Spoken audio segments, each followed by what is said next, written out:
He accused her of cheating, particularly with Kid Cudi, and that was when they were on a break in their relationship. And when asked if she was still having freak-offs during that break, she said yes, it was a job. Cassie talked about using a burner phone to contact Kid Cudi because she feared it would be too dangerous if Diddy found out. She talked about the fact that when he did find out, he lunged at her but didn't make contact. She was asked why she would meet up with Diddy if she was so terrified, and she said she went to confront him when he was surrounded by people because I thought I'd be safer with others there. Again, the defense tried to push the fact that the freak-offs were mutual, and they showed a text message from Diddy where he said, if you're not into it, no worries, no stress. And I have a feeling this man is going to end up being a witness in this trial. Now, he had told police after being arrested that one time he thought Cassie was going to end up, so he snuck in a camera. All right, you guys, we're diving into the second half of Cassie's Day 2 testimony in the Diddy trial, and a bunch of names were dropped, so we have to get into this. After the lunch break, court was back in session. Prosecutor Emily Johnson handed Cassie a black binder, and at that point, the evidence that was being shown at this time was sealed and off limits to the public. During this trial, Cassie also revealed that she tried to unalive herself at one point because of all she was going through. This is so heavy and so sad. The pain she was enduring got so bad. She said she would rather be unalive than to stay with this monster, and it's not like she could leave because she felt trapped. She was with Diddy for 10 years, you guys. She had developed a trauma bond with him by this time. It's like Stockholm Syndrome, but on steroids. But more on that later though, but for now, let's get into all these spine-chilling details that has come out recently. The Washington Post made updates all throughout the day, so let's get into it. Cassie Ventura was shown an image of Mia, an alleged victim who will be testifying under a pseudonym, and asked whether she is familiar with her. Cassie said she was. She next identified an image of Jules, a male escort she's previously referenced in testimony. These images were from a freak-off, Ventura confirmed. Cassie identified another image of herself and Jules at a different freak-off. These are still images from videos that were taken from Ventura's personal devices. Cassie Ventura was asked by the government if she ever started a physical fight with Sean Combs. Ventura said she did. Prosecutor Emily Johnson followed up by asking if she had ever seen injuries on Combs as a result of a fight Ventura started. Cassie said she hadn't. Emily Johnson then asked if Cassie was injured as a result of him being physical. She said she had been. There would at least be a bruise. These fights would require days worth of recovery, she said. She was about to elaborate on where she would hide out. She said hotel rooms before Sean Combs' lawyers objected to this line of questioning. Both sides are now having a sidebar with the judge. Cassie recounted once initiating a physical fight with Sean Combs as they rode in a Cadillac Escalade in Los Angeles. She said she punched Combs in the face as hard as she could, after which his whole demeanor changed. His eyes went black and he began to attack her, Ventura said. She took shelter under the back seat of the Escalade, she said, and tried to cover her face as Combs stomped on it. Cassie said the fight in the Escalade happened in front of an assistant and a security driver by the name of Roger Bonds. She said the aggression didn't end until they arrived at Sean Combs' residence, at which point she ran out of the car. Roger Bonds caught her and brought her into the home, she testified. Inside, Cassie saw her face. I didn't look like myself at all, just knots and bleeding, swollen everything, she told the court. She recalled that she was vomiting when Combs appeared and his demeanor transformed once again. The person he switched over to during the car ride was now gone, Cassie said. Combs was freaking out over her injuries. She said he told her to sneak out of the house with security and hide out in a hotel. She checked into a room that night. Cassie is now being asked about Kid Cudi, a rapper she mentioned in her 2023 lawsuit against Sean Combs when she claimed Combs threatened to blow up Cudi's car in a fit of jealousy. According to the lawsuit, Cudi's car exploded in his driveway a short time later. Cassie said she dated Cudi, whose legal name is Scott Mescudi, for a brief period in 2011 when her relationship with Sean Combs was on and off. Combs found out when he went through her phone during a freak-off in Los Angeles, Cassie said. He found an email between Cassie and one of Kid Cudi's staffers that mentioned bringing Cassie's toiletry bag to Kid Cudi's home. Cassie said Combs put a wine bottle opener between his fingers and lunged at her, but she managed to escape. The government asked Cassie to review an email she wrote to her mom in December 2011 when she was traveling home to Connecticut for the Christmas holiday. Writing under the alias Veronica Bang, Cassie told her mom that Sean Combs had threatened to release explicit videos of her and had threatened her and Scott Mescudi, also known as Kid Cudi. She said Combs told her he would be out of the country country when he retaliated against them. Upon arriving at her family home for Christmas in 2011, Cassie had photos taken showing bruises on her buttocks and upper right thigh. The result, she said, of her visit to Combs' home to try to resolve his jealousy over her relationship with Scott. Cassie said she told her mother about the physical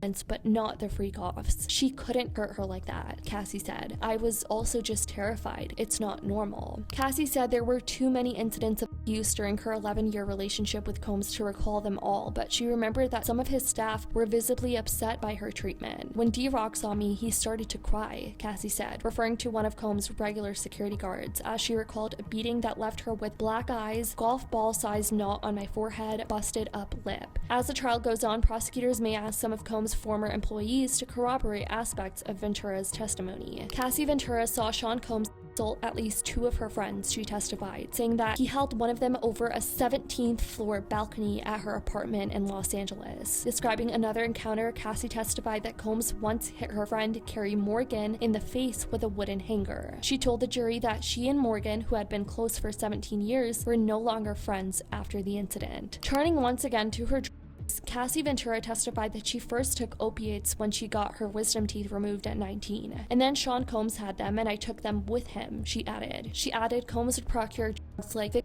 Ox and Percocet for her, sometimes using his employees to fill prescriptions. She would take opiates with or without him present, she said, until at one point she was using them daily. Ventura last used these drugs in 2020, she testified, after going to rehab. As we know, Diddy's defense attorneys are expected to argue that Cassie and Diddy had a mutually toxic relationship and that she was also violent towards him. Prosecutors have been asking Cassie to volunteer some of these episodes before she is cross-examined. Questions have turned to one of the most serious accusations Cassie has made against Sean Combs, that he her in her home in 2018. Asked to describe the alleged incident, Cassie said she and Combs had already broken up. Earlier in the day, the two had a pleasant lunch together that Cassie described as a closure conversation. She had begun seeing Alex Fine, who is now her husband. But when the two returned to Cassie's home, she testified Combs her. She described herself crying and saying, "No, I don't even know if he noticed," she said. He ejaculated inside of her, she said, then got up and left. They had consensual